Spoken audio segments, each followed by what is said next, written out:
dnešním semifinále na sebe narazí dva neporažené týmy Francie a Španělsko. Na každé straně jsou silné individuality a hvězdy světového fotbalu. Vzájemné zápasy hovoří ve prospěch Španělska. La Roya vyhráli 18 z 38 zápasů. Francouzi byli úspěšnější ve 13 případech.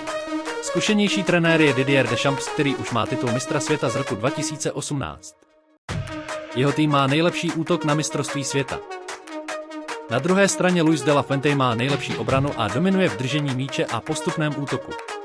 Rozhodčí bude Iván Barton ze Salvadoru. Na turnaji pískal celkem 3 zápasy.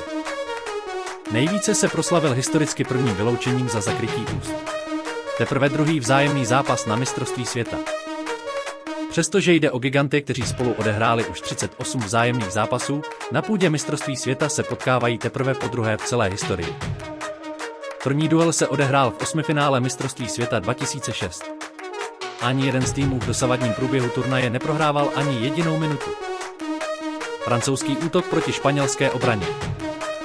Jde o střet dvou nejlepších herních statistik turnaje. Francie má na mistrovství nejlepší ofenzivní efektivitu a průměr střelených gólů, zatímco Španělsko má nejlepší defenzivu, když v 6 duelech inkasovalo dohromady pouze jediný gól.